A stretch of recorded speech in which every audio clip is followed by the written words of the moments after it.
was invited to Mal and Ben's wedding, but not everyone has the outfits they can wear for the occasion. So we are in the process of making outfits for everyone without formal outfits.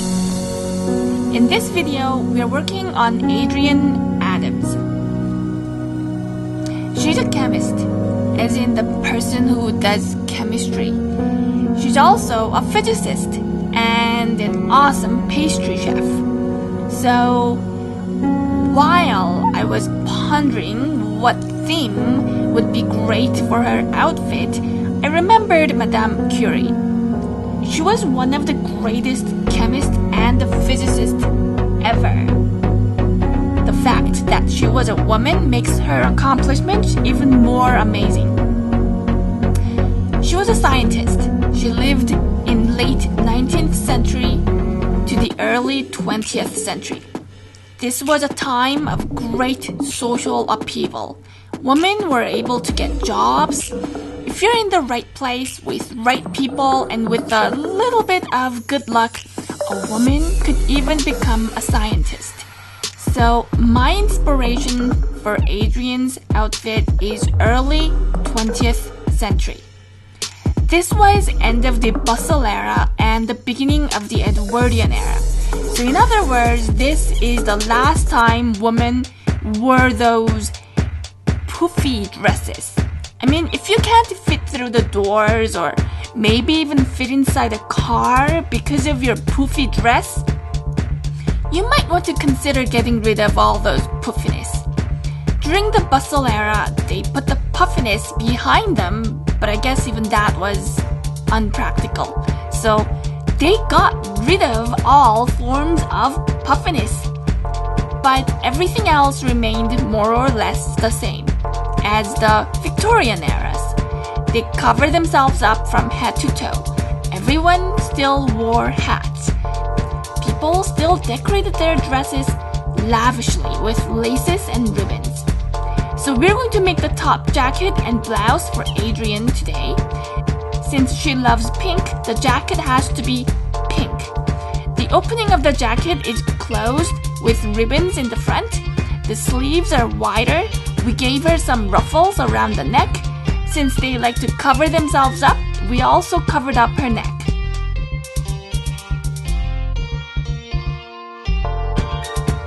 The patterns for the jacket and the blouse are made by tracing the shirt that Adrienne came with.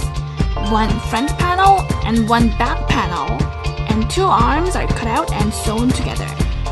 The jacket is outlined with a white trim, and then I made some holes so ribbons can pass through.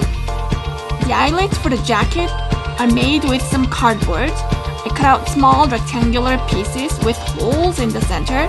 I painted them gold and then glued them to the jacket. To make the blouse underneath, basically I cut out the front panel and the back panel and sewed them together, but I left out the arms. Having two layers of arms could puff up her arms too much, and she might not be able to fit inside the jacket after wearing the blouse. So what I did was I made half the sleeves and attached them to the edge of the jacket sleeves.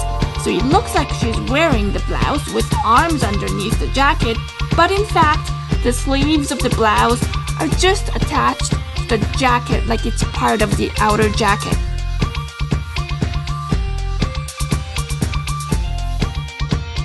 I decided she needed some neck ruff, but I don't actually know what this is called.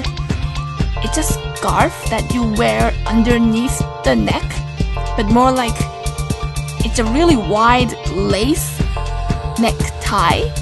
So to make this vertical ruff, I folded a small rectangular piece of fabric, then I sewed them so the folds will hold their shape. Then I sew it to the blouse.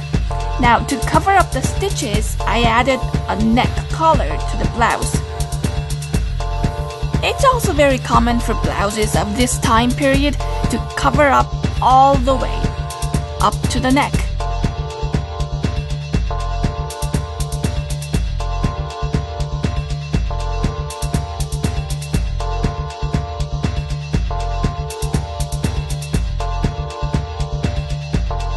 And then finally, I threaded the front of the jacket with a long black ribbon.